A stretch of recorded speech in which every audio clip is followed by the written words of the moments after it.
Lead. Some would call it a heavy-handed pun, others a fat-shaming cheap shot, but I don't think anybody would call it subtle.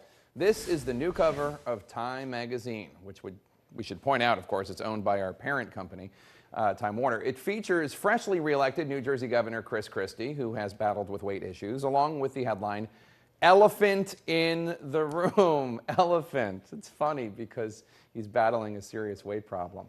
Let's bring in our panel, Time Magazine's Deputy Washington Bureau Chief Michael Crowley, CNN political commentator and Democratic strategist Hillary Rosen, and senior editor for the National Review, Ramesh Ponnuru. Michael, you did not write the cover. I'm not blaming you for the cover, but... Nothing to blame. Well, defend it, because I really, we're trying to teach people, kids especially, don't bully, don't make fun of how people look if they look differently, etc. And this is rude.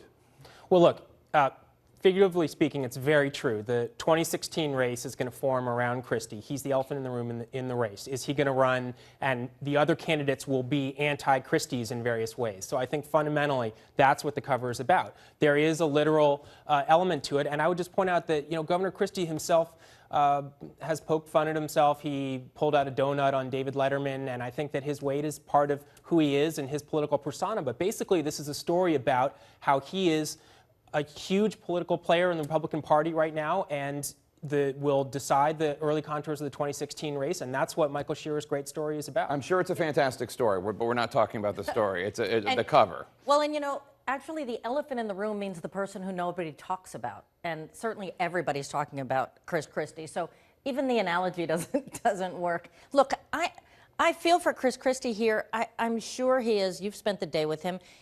It is constantly talked about. Everybody asks him about it. He lives with it, and I assure you, as somebody who struggles with weight myself, I'm sure a day doesn't go by where he doesn't find his own reminders of it. But, for the media to kind of take it and exploit it that way is just I agree, it's just rude. I mean, he has this historic win. He wins 60% in a blue state. Obama won by 18 points. He actually won by more than 18 points. He won by 22 points. He wins the Latino vote. He wins the women's vote, running against the female women. Time magazine comes out, "You're fat." I just don't There's think... a lot to criticize him for, believe me. I think there's a literal component to it, but I think there's more to it than that. I read the article. It's a good article. Yep. It doesn't go into, is his weight something that should weigh on voters' minds, so to speak? Is it something that's going to be a problem? It doesn't discuss that. The only time it comes up is in this cheap shot on the cover. Well, I think it's in poor taste. But I'm glad you pointed that out, that that's not what the story is about. No, right. The story is about how he is so important to the Republican Party right now, the direction it decides to take. Is it more of a centrist, moderate tack, or is it more of a Tea Party tack? And how the 2016 presidential race will be defined around him. And in that sense, he is... Let's get meta for a second. If whoever is in charge of the cover, if they hadn't done that, we might be talking about the great story in Time magazine about Governor Christie. Probably not. We probably wouldn't be. Not to say you wouldn't be here, but on the other hand, you didn't write the story.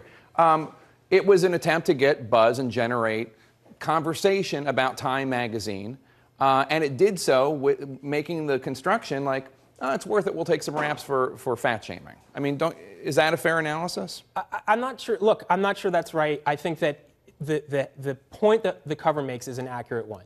That this is the guy who is figuratively, it is also literally true, the biggest player in the room and in the Republican Party right now. And I just think that's a true way I'm putting you in a tough spot. You didn't write the story, you didn't write the headline, but go ahead. They probably thought they were being high-minded by not using 800-pound gorilla as their cover. God bless them for that. Let's turn to Obamacare, of course. Yesterday, the president met with the 15 Democratic senators who are up for re-election next year to talk about the dismal rollout of Obamacare. On the list, of course, Mary Landrieu of Louisiana, who is already the target of this political ad.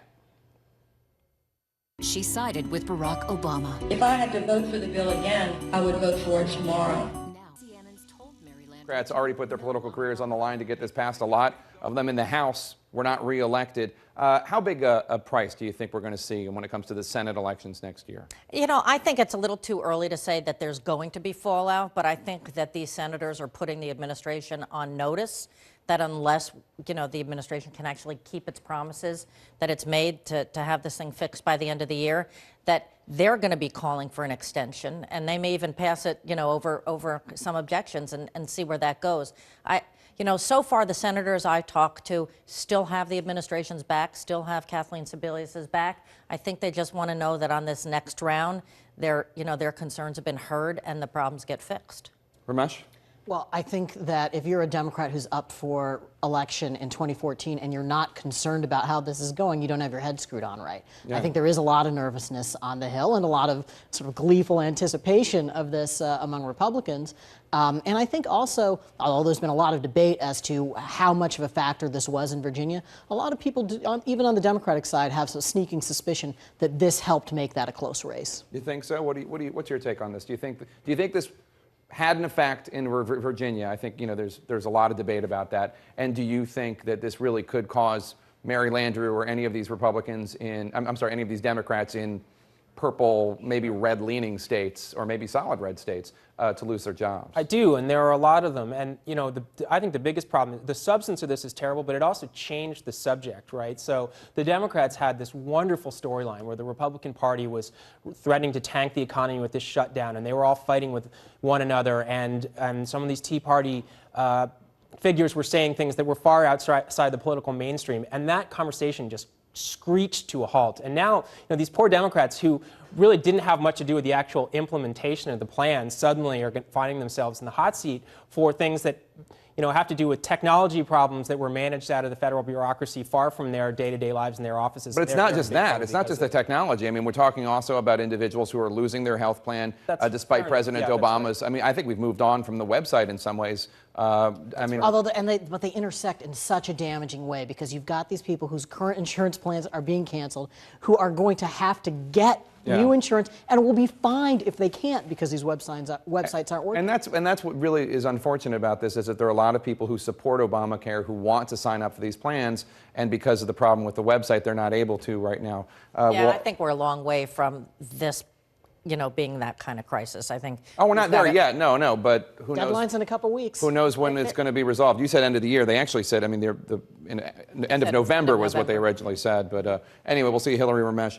Mike, thanks so much. Great to see you.